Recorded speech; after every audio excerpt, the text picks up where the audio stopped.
we're going to kind of talk about now Stranger Things. We're actually going to do this pretty quickly. There's not much to say. There's not much to say. Are we doing spoiler or non-spoiler? We're going to start with non-spoiler. That's hard to do. Actually, no. We're going to have spoilers. So if you don't want to watch this, there's going to be a little spoiler button. Just skip ahead. Skip ahead. Once you see it disappear, we're done talking about it. I'll time stamp it down below so they know. We're going to be talking about Season 5 and kind of the series as a whole. Do you want me to start or do you want to start? I mean, I don't care. Anyway, this is going to be technically our movie review. This is our Midwest Movie Meter featured presentation. I'll go ahead and start. I'm sure you have a lot to say. Huh? I said I'm sure you have a lot to say. I have a ton to say. I'm going to kind of talk about Season 5. I'll let you talk about Season 5, then we'll kind of talk about the series as a whole, and then we'll rank it. And I'll be quick. Okay. There's not much I just can kind of say. want to go back and forth. We can go back and forth, yeah. Okay. Overall, we did not like Season 5. Overall, we didn't like Season 5. We kind of talked about it in our review. Yeah, like our right after watching it. We would give it, if we gave the other seasons 9.5 out of 10, we'd give this a 6. Yeah. Very sloppy, very lazy. I just feel like they did not like wrap things up the way I wanted. No. Like there's a lot of outstanding things that I was like, like they left those unfinished. I think I want to talk about the good things first. Okay. And then I'm going to talk about the bad things. So here's the good things about Season 5, because there were some good things. The first good thing I would like to say is Steve and Dustin's relationship. Very good. There's a moment they have in Volume 2. I don't know. I mean, yeah, it was. Don't get me wrong. Yeah. But I felt like I was like kind of sad they were like mad at each other for most of the season. Yeah, I'm not gonna say I like the overall. But what like they you did mean with like it, the end of their. But the yes. I do results. like that like part. Yes. Them getting close afterwards and that's them very true. I do like becoming good friends again, and it's not even. I think Dustin wasn't even mad at Steve necessarily. No. He was mostly mad at the situation with Eddie, and he was taking it out on Steve. Yeah. And he just pretty much had to vent and get it out. But I feel like a lot of times, like, people that you're closest to, that's who you, like, kind of point that at, you know? Yeah. And so I feel like, that was, like, good. That was good. I just didn't, like, in the time that I was watching, I was, like I'm not understanding really why he was, like, being so angry toward him. But, For sure. now that you said that, I'm like, oh, yeah, like, that was good. Hopper was good. Love Hopper. Hopper, he's always good. He's always good. His performances are always good. Him, Steve, and Dustin, and Lucas, and Max. Yes. They're very good. Very good. Lucas, speaking of that, Lucas and Max. Their story was great. Yes, I loved their story. I feel like great. Their, like, acting was really, really good. Really good. Like, they had an epic scene that I loved. Oh, yeah. Yeah. Another thing I liked is towards the end. One more thing before I get towards the very end. Okay. Will getting powers. I thought that was cool. You thought that was cool? I did. I thought that was good. I liked him getting powers. It made sense, too. I didn't really get it that well, I guess.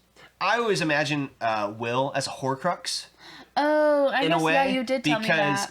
Like, and it's not that they're not copying it, but when I was watching it, I was just like, I'm getting vibes of Voldemort and Harry. Yeah. Vecna and Will. But I liked that. And there's two more things I liked about this season. Mm-hmm. Number one, or not number one, but the next thing would be Joyce being the one with the axe to Vecna. Oh, yeah. I don't like how that whole thing ended. I didn't like that at all, but I did like like that she taking the axe. Was able you to mess with the wrong family. Yeah. And I loved even though that must be the dullest axe of all time. Well, it takes No, I mean it takes some serious 30 hits strength. to cut someone's head off. Was it 30 hits? It was a lot of hits. A lot of hits. They were trying to do it dramatic, you know? I don't know. It's not making excuses for bad writing, but okay. I did like. Have you ever chopped someone's head off? No.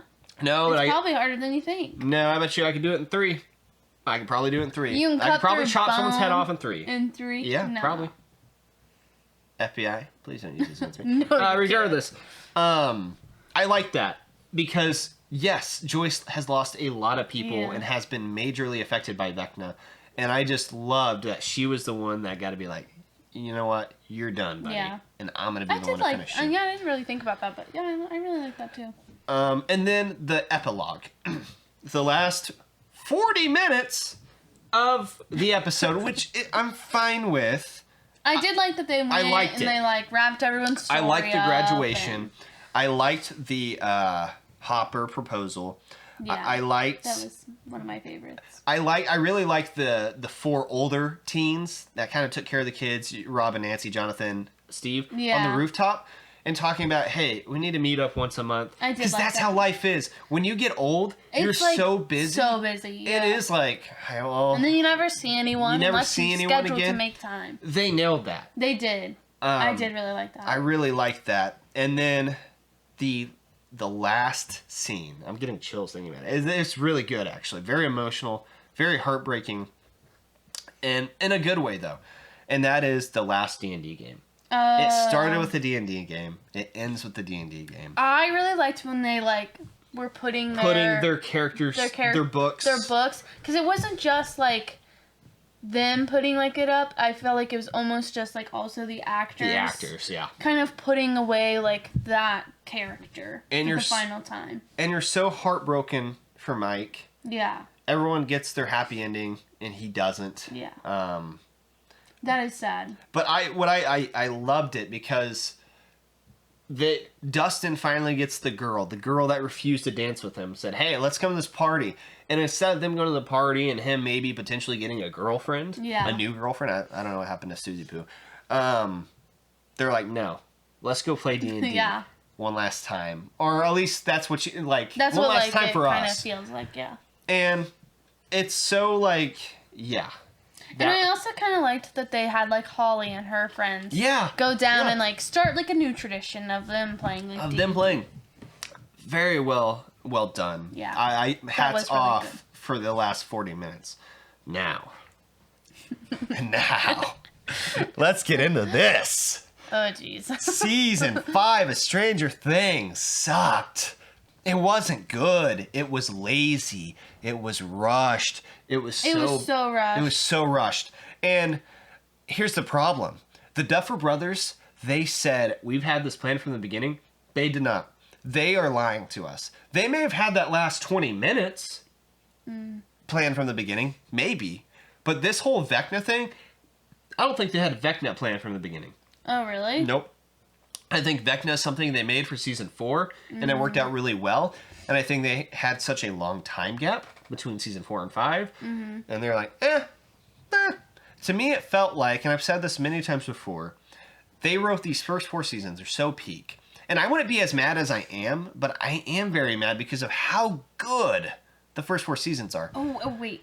Also, another good thing that I thought that I don't think you mentioned, was the actor who plays Henry Creel. I thought he did a fantastic job. And I almost think that when he was actually Henry, it was even scarier than when he was Vecna. I'll give you that. I think his performance, he's one of the best performances of this whole season. I was going to say, I think he had a great performance. He killed it. That actor killed it as Henry Creel. And yeah, like I said, I actually like him better as a more damaged Henry than I do Vecna. Yeah, I almost felt like creepier. He was scarier. He definitely was. With that being said, I'm not going to sit here for 20 minutes and rag on the show. No. I think the writing was just bad and poor and lazy. I feel like I just kind of wish they wrapped up things a little bit better. Like, the fact that Max was able to graduate, even though she missed 2 years of school, like in a coma. And then just, like, Elle being completely, like, sidelined, like, for most of it.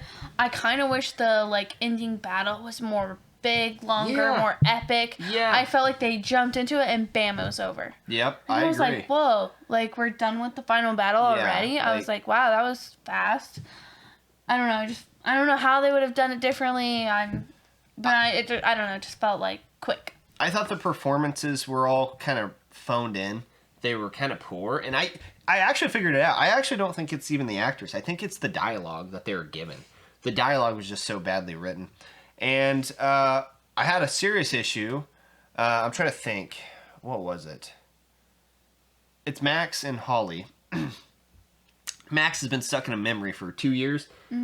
And the last time in season 4, when she was running out of the memory, she was scared, she was crying, she's running for her life out of there.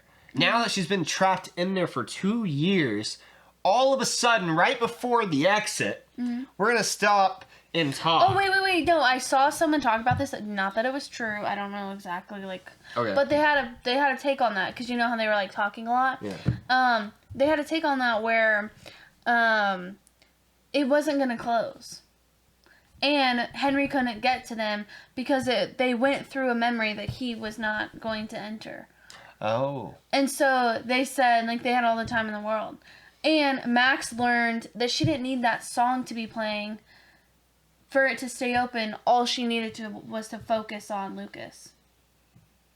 So really, she had the infinite amount of time. Okay. And I was like, aw. Because Okay. I was really dissing on that, too. Because I was like, man, what are you doing? I'm like, stop talking and run out of there. But then I saw someone have that take on it, and I was like, you know what, that does make a little, more sense why they didn't really feel the need to just, dip out. And I feel like it was kind of important for Max to be like, hey, Holly, you're not gonna wake up, in the real world. True. Just a pro tip, you're gonna wake up where you are in, the Upside Down, which she didn't realize that she was in the Abyss at the time, but... Yeah. For all of that to be happening, I think that... That's true. I'll give them that, then. I thought they sidelined Elle. Yeah. I think they sidelined... well, no, they didn't sideline her, but they did such an awful job in dumbing down her character, and that was Robin. Yeah. Robin's such an intelligent character. In this season, she's dumb. She's dumb, and she's always just trying to crack jokes rather than actually be super smart like she is. Well, I feel like in the other seasons, she was, one of the smartest characters. She was figuring out the codes. But she was quippy. She was quippy with and it. she was smart. And they dumbed her down. Well, I don't know. I just know she didn't really feel like the same Robin that we had in the other seasons, is what my feeling was. Absolutely. But what they did with Vecna and the Mind Flayer was so lame. It was such a lame ending. And then my last take, that final battle, super lame. Oh, yeah, and the Demogorgons are on vacation? Oh, I completely forgot about that as we were watching, and then I saw someone say, something about that, and I was like, where were they? I was like, but then I was like, were they in the Upside Down? Could they not go to the Abyss? I'm not saying that's what... I'm not ranking or rating this because of what I think should happen. No, I'm ranking and rating based off of what did happen and whether it was good or not, and it wasn't. But yeah, those were my nitpicks with the whole season. I'm going to go ahead and order it. In my opinion, I think it goes season 4 because it does a beautiful blend of cinematic and the horror and the comedy. It balances also well. Yeah. Number 3 for me personally, I know a lot of people put 3 towards the bottom, and it's such a fun season for me. I love season 3. I thought it was fun too, yeah. Season 1, season 2, and then season 5. The top being 9.5, 9. I would say season 2 is probably an 8.5, and then I'd put season 5 at literally a 6, maybe 5.5, maybe. I think the only difference I would have is I kind of like season 3 better than 4, just because I'm not huge horror person, and so almost I literally liked the fun and it the felt like 80s vibe. You know what it felt like? It felt like when you're a kid and you are out for summer break. And it was just fun. So I think that's why I put number 3 and then 4 and then 1 and 2 and then 5. Oh, I completely get that. Yes. So that's our review of Stranger Things season 5.